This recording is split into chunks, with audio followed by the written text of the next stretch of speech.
Este programa tem um apoio cultural de Anuário Brasileiro de Hipismo.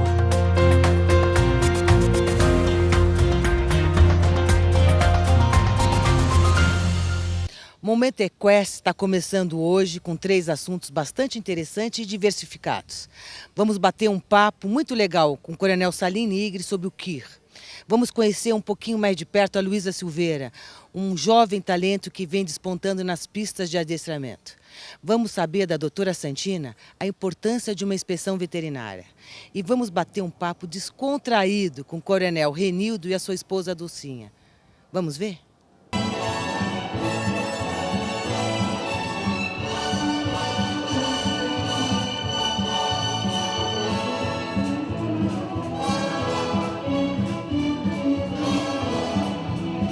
Tudo bom, Coronel?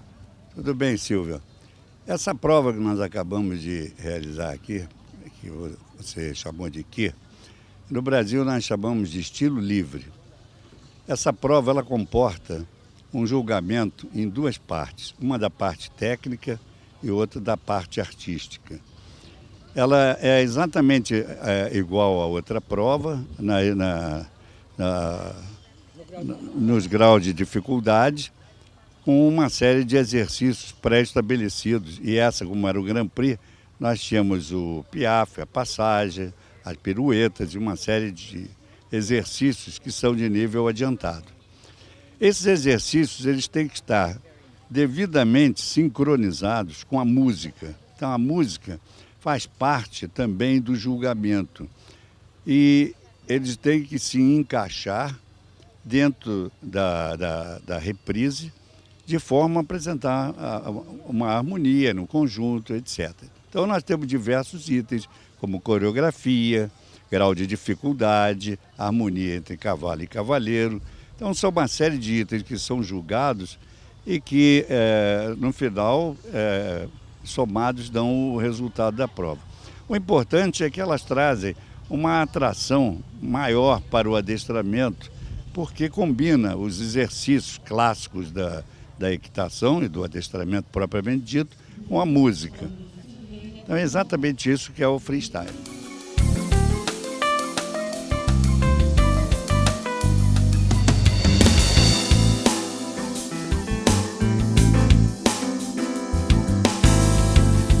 E eu quero apresentar para vocês agora uma amazona que vem se despontando muito dentro da modalidade de adestramento. A Luísa Silveira. Tudo bom, Luísa? Tudo bem. Luísa, você vem num crescente muito grande e agora acabamos de mostrar o seu KIR, que é uma reprise que exige muito e que me consta, você é a amazona mais nova, de 16 anos, fazendo o KIR, o Grande Prêmio KIR, né? Qual é o teu grau de dificuldade para executar uma reprise como essa? Olha, eu acho que o KIR é mais fácil que a reprise Grande Prêmio normal, porque as figuras, elas não têm lugar marcado. Se você erra alguma coisa, você pode refazer em outro lugar e o juiz te dá a nota quando você refaz e é melhor. Então, nesse ponto é mais tranquilo. A música também ajuda o cavalo a se movimentar melhor, tipo, ela dá uma impulsão para o cavalo. Então, nesse ponto, acho que é mais fácil que a reprise normal. Você já executou quantos KIRs? Quantas provas você já fez esse tipo de reprise? Esse é o 4º KIR que eu faço e eu acho que desde o primeiro está melhorando bastante.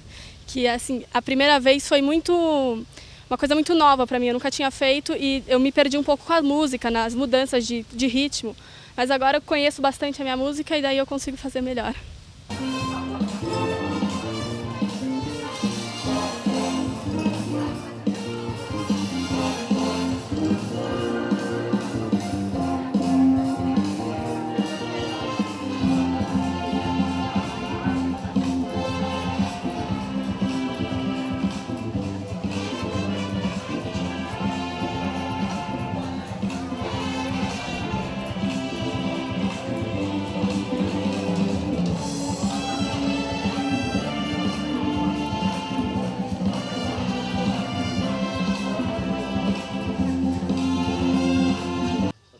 E agora vamos saber da amazona Patrícia Vilela Marino qual é a dificuldade dela de executar o KIR, que é esse estilo livre que a gente acabou de mostrar aqui nas imagens.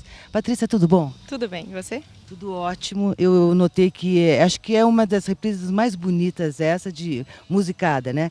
Eu já sei sob o ponto de vista de um juiz, o que faz o KIR, mas eu quero saber, sob o ponto de vista de uma amazona, qual é a dificuldade dessa apresentação?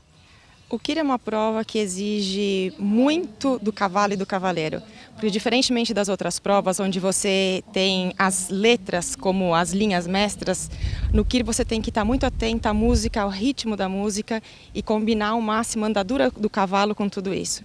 Eu acho que o KIR exige um grau extremo de conjunto cavalo-cavaleiro, um tanto enorme de graça entre os dois, para que você possa se suceder e sair bem nessa prova. É uma prova linda que dá muito prazer em ser feita.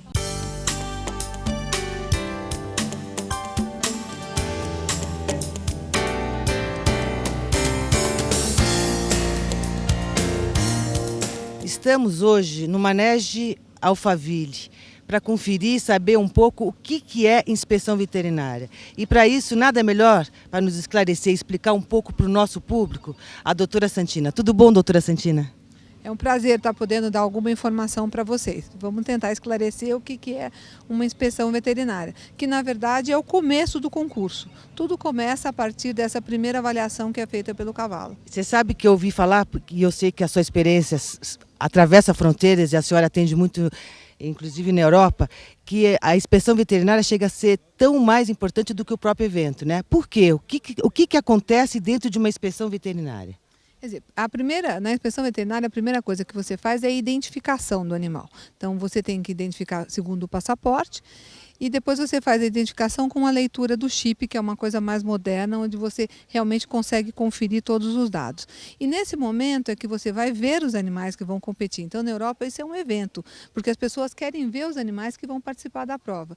E aí você, nesse momento que você vê o animal a passo e a trote, você faz uma avaliação clínica, se ele está apto a competir. Por quê? O mais importante disso tudo é a saúde do animal. O evento é tudo muito importante, mas o animal tem que estar em boas condições físicas para competir. Então, se um animal não for aprovado, não tiver nas condições que a senhora acredita que precisa está acontecendo, para tudo e ele não entra, ou vai ter uma outra oportunidade amanhã? Por exemplo, o evento aqui nesse manejo começa amanhã. E se o animal for reprovado hoje, ele tem mais uma chance? Sim, ele vai ter mais uma chance. Ele tem uma chance de um lugar que você determina, que se chama holding box, onde o cavalo fica um pouco descansando e você faz um exame mais profundo. Se mesmo assim ele não passar, ele tem uma reavaliação no dia seguinte. Mas tudo isso tem que acontecer antes do início da prova.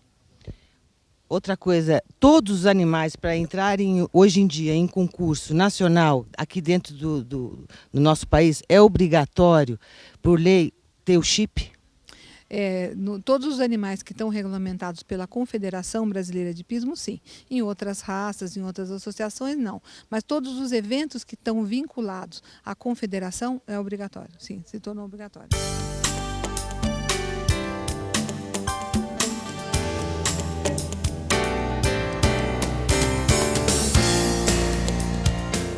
Doutora Santina, continuando a nos explicar o que é uma inspeção veterinária, a senhora faz sozinha e sempre existe em algum evento uma equipe responsável. Como é que é realizado isso? Não, na inspeção você precisa de uma equipe, você precisa de um grupo. Aqui hoje nós estamos trabalhando em 4 pessoas. Por quê? Porque você tem que avaliar o cavalo na chegada, tem que passar o chip, tem que ver trotando, tem que entregar o documento, tem que organizar a fila para que tudo isso aconteça da melhor maneira. Então hoje nós estamos em 4 pessoas aqui. É obrigado o chão ser duro? Como é que é o piso para esses animais dentro de uma inspeção veterinária? Ou pode ser areia? Como é que é feito isso? De preferência o piso duro, de preferência o mais regular possível e aqui tenha existe um espaço mínimo que o animal deve andar ao passo, trotar, fazer um círculo e depois voltar trotando. Quais são as ferramentas principais que a senhora precisa para fazer uma avaliação dentro da inspeção veterinária?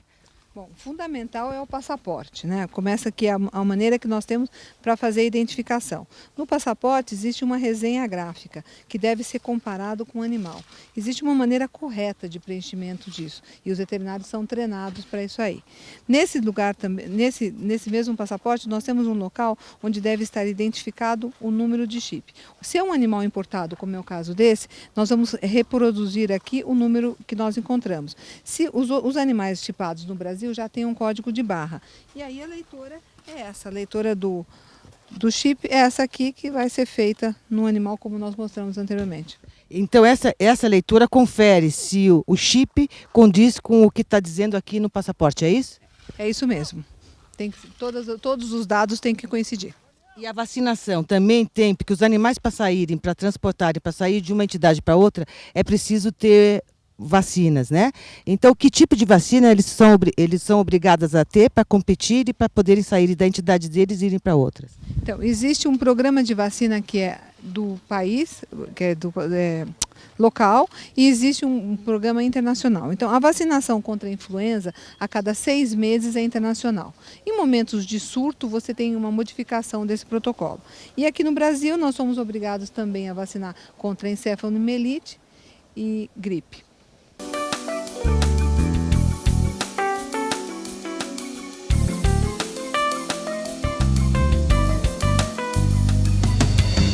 Doutora Santina, me explica uma coisa. Então, quando o animal chega e passa pela inspeção veterinária, ele passa a ter agora o controle do evento. O evento é responsável por tudo esse animal, tudo que acontece, a saúde, o bem-estar dele? Sim, por isso é que a própria equipe tem que tomar conta de tudo que está acontecendo. Inclusive, a partir desse momento, ele pode ser avaliado no ponto de vista doping. Então, a qualquer momento, mesmo antes dele competir, ele pode ser feita uma coleta de doping. Para isso que na inspeção é dado um número, e a partir desse número nós temos o controle do animal, onde ele está, o que ele vai competir, e ele pode ser requisitado a qualquer momento para essa coleta.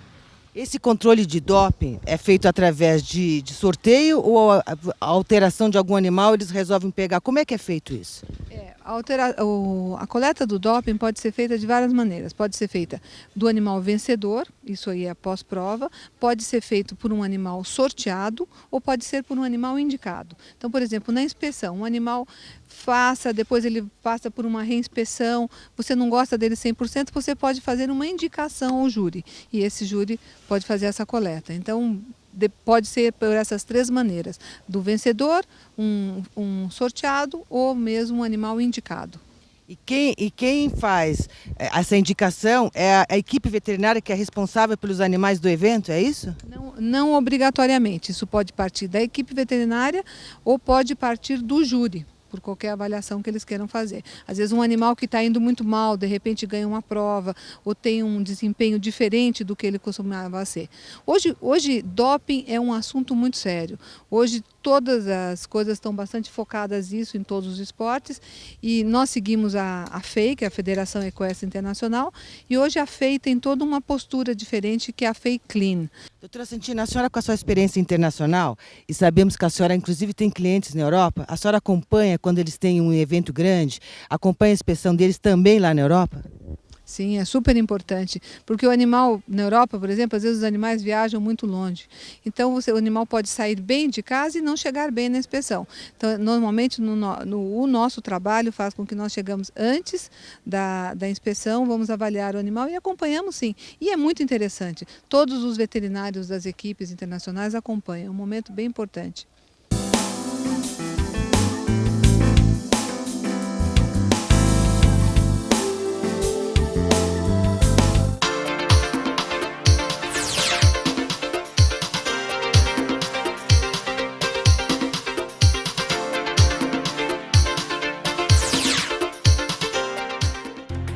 Este programa tem um apoio cultural de Anuário Brasileiro de Hipismo.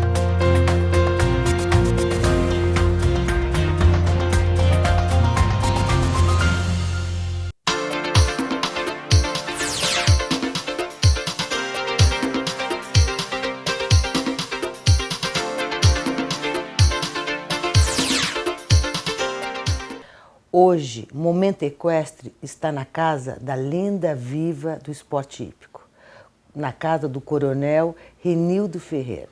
Como vai, Coronel? Tudo bom? Tudo bem, você? Tá bom? Muito bem, e uma grande satisfação para nós estarmos aqui. Muito obrigada por nos receber. É um prazer.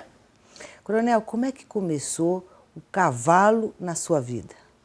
O cavalo começou na minha vida quando eu tinha 9 anos. Eu entrava no regimento de cavalaria que meu pai comandava no Rio, da Polícia Militar, regimento Marechal Caetano de Faria, e eu fazia o quê?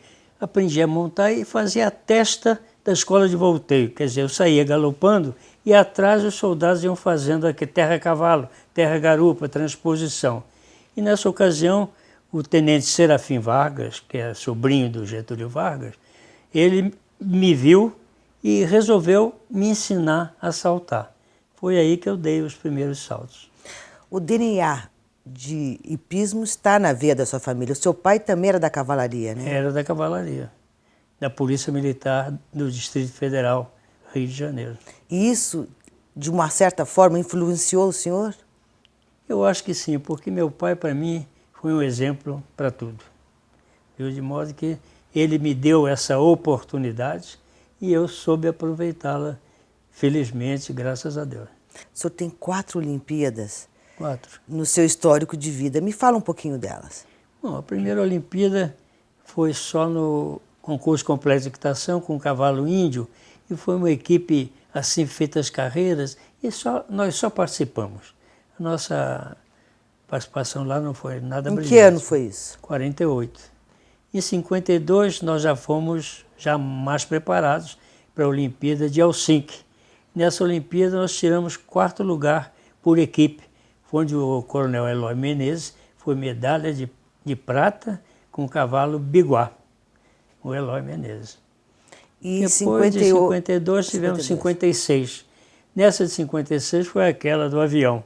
Como íamos de avião, atrasamos a viagem e chegamos atrasados, não fomos bem. Mas, um mês depois, nós ganhamos o campeonato mundial na Alemanha, em Aachen, da equipe alemã, campeã por equipe individualmente. Coronel, cavalo, tamanho é documento, não? Olha, depende. Não é documento se você preparar o cavalo para aquilo que ele vai enfrentar. Hoje em dia todo mundo pensa que o negócio é saltar mais, porque saltando mais você fica craque e o cavalo melhor saltador, quando não é. Você tem que preparar o cavalo fora do salto, você tem tanta coisa que fazer, você tem que ensinar nas 3 andaduras, submissão absoluta, espada adentro, recuar nas 3 andaduras e partir a galope, depois tem que fazer mudança de pé. Só depois disso, na verdade, é que a gente deve enfrentar os percursos. Foram 4 Olimpíadas. E Pan-Americanos, o senhor tem algum no seu currículo? 4 também.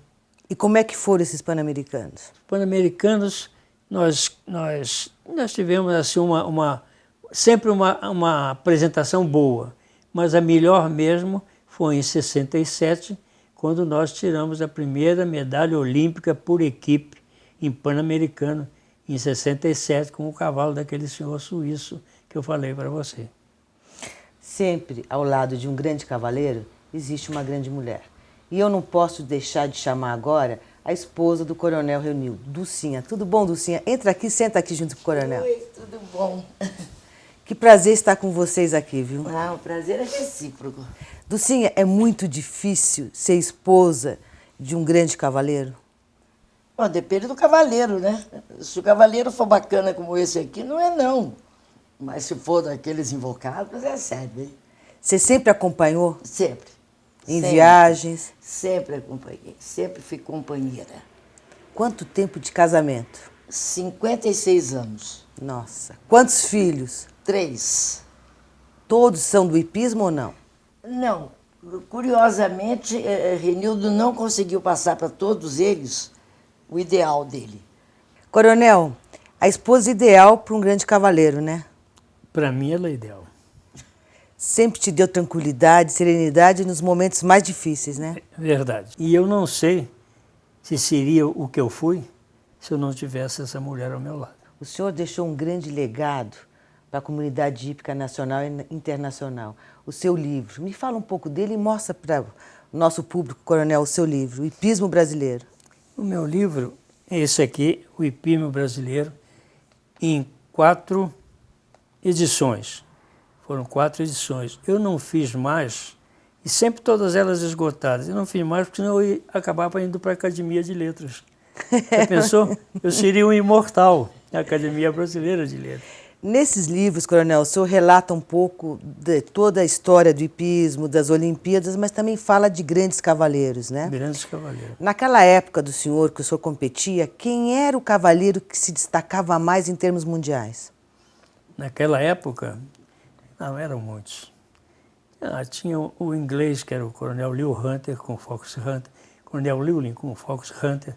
Tinha na Alemanha o Fritz Tiedemann com o Meteoro, um cavalo de 1,82 m, o Winkler com a Hala. No México tinha um mexicano bárbaro, que tinha um cavalo cego de um olho, arete, Humberto Marilis. Saltando, cego de um olho. O cavalo era cego de um olho, arete. Na Argentina tivemos cavaleiros fantásticos, como o General Carlos Delia. Na Itália, os dois irmãos Piero Dinzeu, um era do Exército e o outro era da Carabinieri, né? E muitos na Inglaterra, além do coronel, tinha a Beth Flanagan, que foi a primeira mulher a entrar numa Olimpíada. Enfim, nomes que a gente não tem que reverenciar, porque realmente, por exemplo, o Nelson Pessoa, no Brasil, nós temos o general Eloy Menezes e o Nelson Pessoa. O Nelson Pessoa, para mim, é o melhor cavaleiro do mundo antes e depois de Cristo. Antes e depois de Cristo, pela sensibilidade em pista, pela serenidade, pela importância, pela oportunidade das ajudas no momento certo. Enfim, ele realmente, para mim, é o melhor. E na atualidade, hoje, quem o senhor considera um grande cavaleiro? Eu acho que é o filho do Neco. O Rodrigo. O Rodrigo Pessoa. E qual é a grande esperança do Brasil? Tem muitos cavaleiros capacitados que estão na Europa, estão saltando com muito êxito. Temos muitos cavaleiros.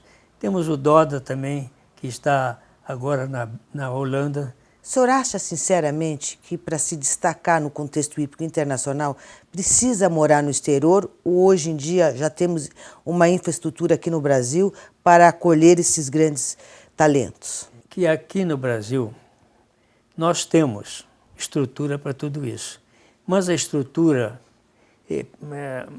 mais completa tem que ser na Europa. Então, eles têm que aparecer no local do crime. Sabe, não adianta fazer aqui, tem que fazer lá. Então, para acontecer, tem que ser na Europa. Nós aqui no Brasil já estamos sediando eventos internacionais, inclusive o Atina Onassis, que a gente está recebendo grandes cavaleiros. Isso já proporciona um ambiente bem mais favorável para esse destaque desses novos talentos, né? Ah, sim. Com esse ambiente que nós temos, principalmente em São Paulo, nós temos ali